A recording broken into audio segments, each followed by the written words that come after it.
all right today. Has had a good day up to this point. This is the Progressive Soapbox.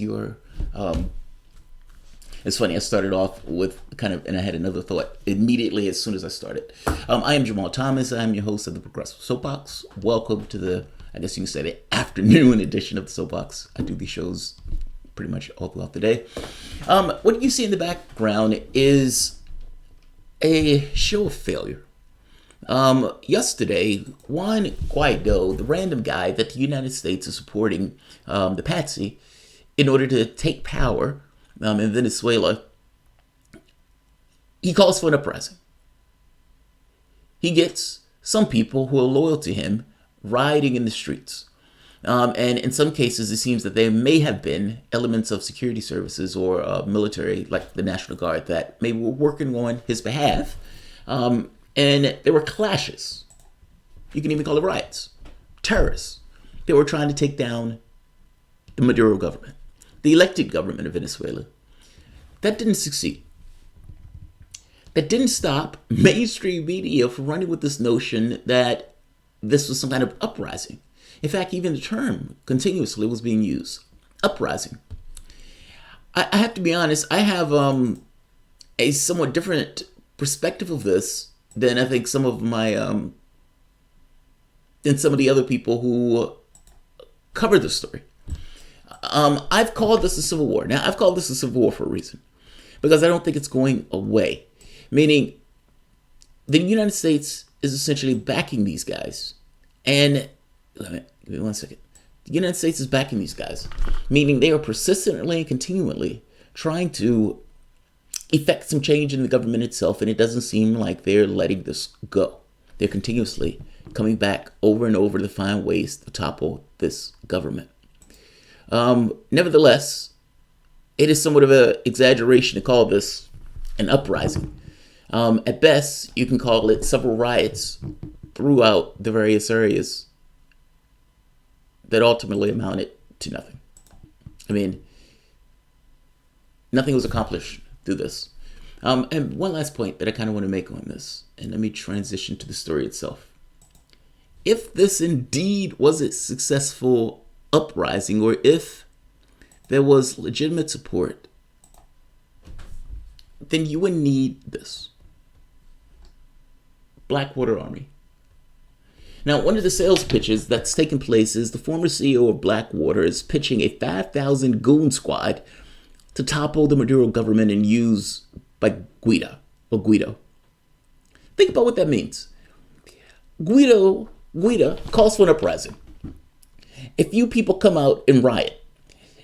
It's not many of them. The military essentially stays staunchly with Maduro. It's not many at all.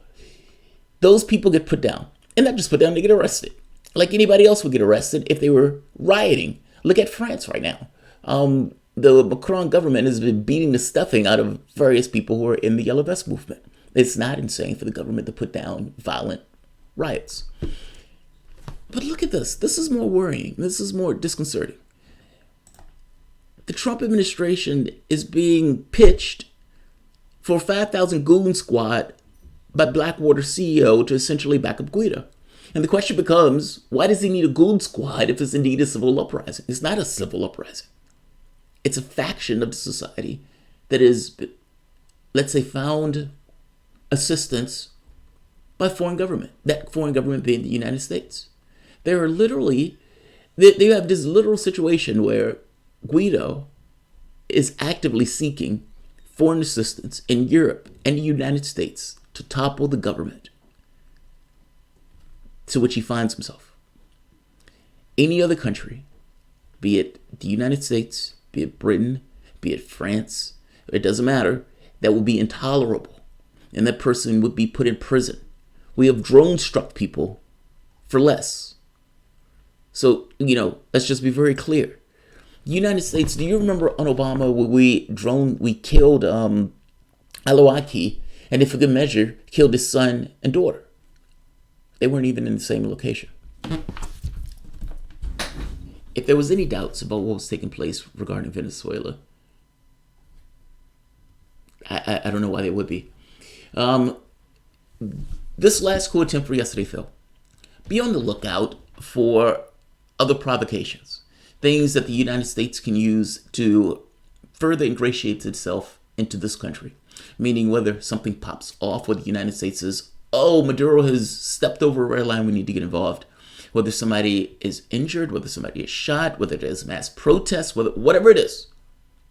Also, there's another report about warships being on both sides of Venezuela. I don't have the report or the story yet, but there was another story that just came down the pike. Let me read this just so you're aware of this.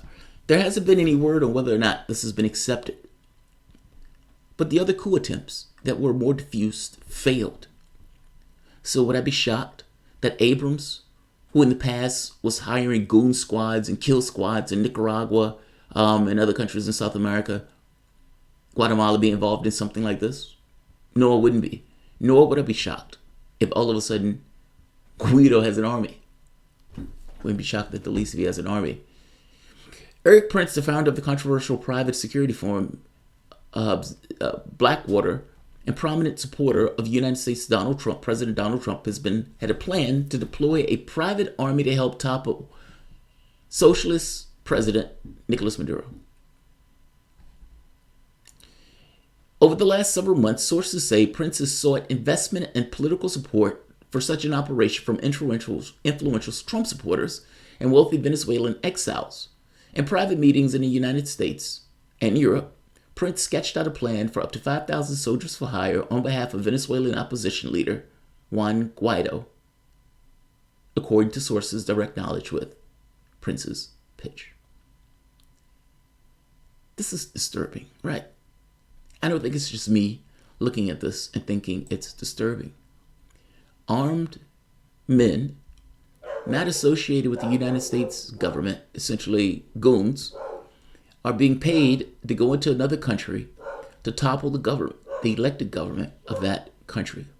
That's what we're talking about. And we're talking about it as if this is just, like talking about a sunny day.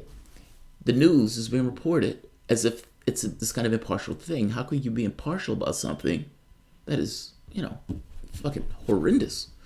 And is that what you want?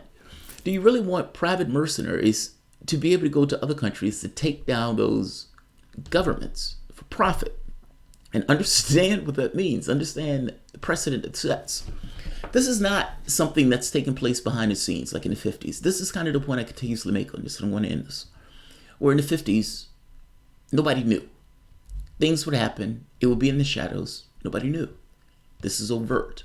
They are actively talking about taking down the government of another country that they don't particularly like to get their hands on the resources of that country, while hypocritically ignoring the fact that Yemen is a catastrophe and that many of the other foreign policies like Iraq, like Libya, have turned into utter humanitarian crises.